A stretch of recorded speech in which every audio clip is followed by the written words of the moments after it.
نماز میں قلب کو حاضر کیسے کیا جائے؟ دل لگانے کا نماز میں نسخہ کیا ہے؟ جس وقت نیت آپ باندھیں پہلے سوچ لیں کہ اب یہ میری آخری نماز ہے، ہو سکتا ہے کہ دوسری نماز ملے یا نہ ملے. یہ حدیث کا دعا ہے.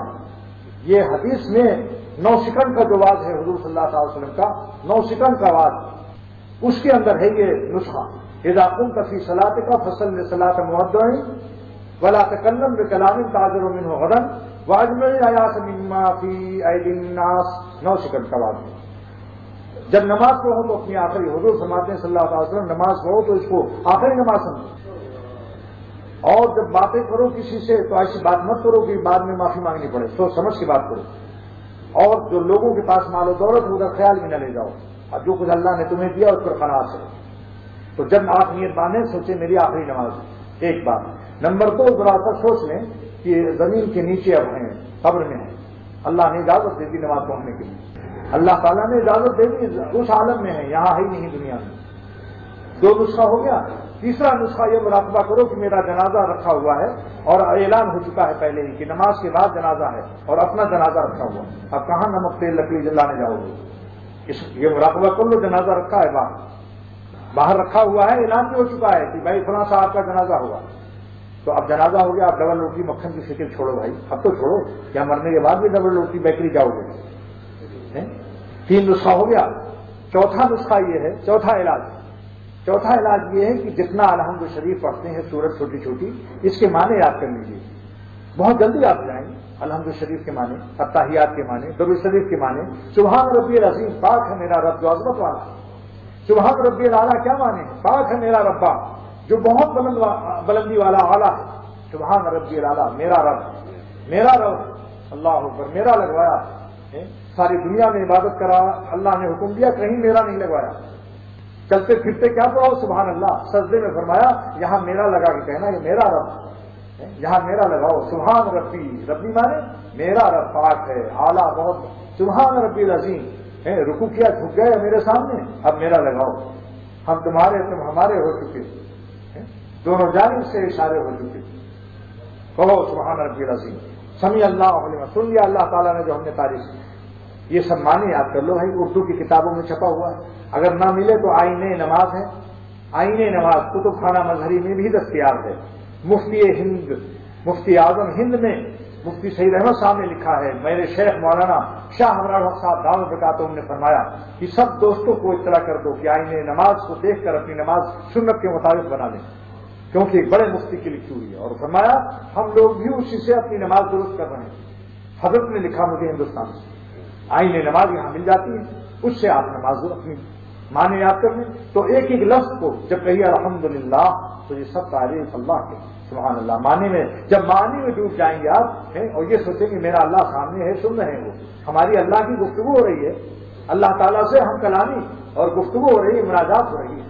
ان المصلی ینادی ربہ، مصلی اللہ تعالیٰ سے سرگوشی کرتا ہے، بات چیت کرتا ہے، اس کی راز و نیاز کی باتیں ہو رہی ہیں. الحمدللہ کہہ رہا ہے. اہدنا الصراط المستقیم، یا اللہ سیدھا راستہ دکھائیے. صراط الذین انعمت علیہم، اللہ والوں کا راستہ دکھائیے جن پر آپ نے انعام فرمایا. غیر المغضوب، جن پر غضب نازل کیا ان کے اعمال سے بھی بچائیے، ان کے عقائد سے بھی بچائیے. جن قوموں پر آپ نے غضب نازل کیا ہے ان قوموں کے عقائد سے بھی بچائیے، اعمال سے بھی بچائیے. مطلب ظالم جو گمراہ لوگ ہیں ان سے ہمیں بچائیے. جب معنی یاد ہوگا تو مزہ آئے گا نہیں آئے گا. اس طریقے سے ایک معنی کیا ترکیب ہو گئی. 4. 5واں نسخہ یہ ہے ہر لفظ کو سوچ کے ادا کیجیے. گھڑی کی چابی کی طرح نہ پڑھیے. جیسے گھڑی میں ایک دفعہ چابی لگا دی، اب خود ہی کٹ کرتی چلی جا رہی. تو اللہ اوپر آپ نے چابی پہلے دی، وہ اس کے بعد آپ کو پتہ ہی نہیں ہم کیا پڑھ رہے ہیں، ساری نماز ہو گئی. گھڑی کی چابی کی طرح ٹھک ٹھک ٹھک ٹھک مت کیجیے. ہر لفظ کو سوچ کے ادا کیجیے. حضرت نے لکھا کہ مدد الملت مولانا صاحب تھانوی نور اللہ قدم کہ جو لفظ کہو سوچ کر کہو. الحمدللہ الحمدللہ رب العالمین. آگے سوچو اب کیا پڑھنا ہے، اسی میں ڈوبے رہو. اور یہ مراقبہ 5 ہو گیا نا.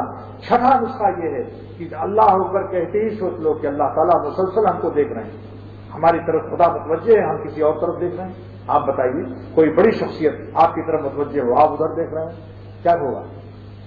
آپ کو ناگواری ہوتی کہ نہیں ہوتی؟ سخت تکلیف ہوتی.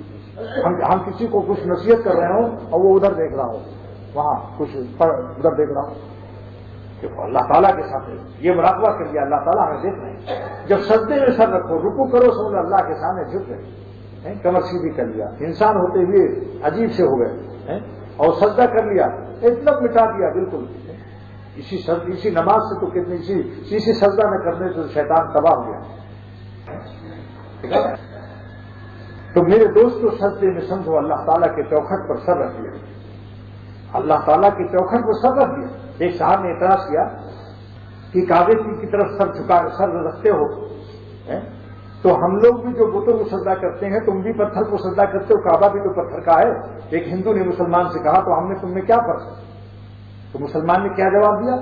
تم اس دیوتا کو، اس پتھر کو اپنا خدا سمجھتے ہو، ہم خدا کا گھر سمجھتے ہیں، خانے خدا سمجھتے ہیں، خدا نہیں سمجھتے۔ سر رکھا ہے ہم نے در جانانہ سمجھ کر، سر رکھا ہے ہم نے در جانانہ سمجھ کر، کافر ہے جو سجدہ کرے بت خانہ سمجھ کر۔ سر رکھا ہے ہم نے در جانانہ سمجھ کر، کافر ہے جو سجدہ کرے بت خانہ سمجھ کر۔ ہم بت خانہ نہیں سمجھتے کعبے کو، ہم اللہ تعالیٰ کو سمجھتے ہیں، کعبے کی طرف رخ کرتے ہیں، بس ان کا گھر کی طرف ان کا حکم ہے۔ لیکن اللہ ہمارا رب البیت کو ہم کرتے ہیں سجدہ، بیت الرب کو نہیں کرتے، بیت اللہ کو نہیں کرتے، رب البیت کو کرتے ہیں جو اس گھر کا رب ہے۔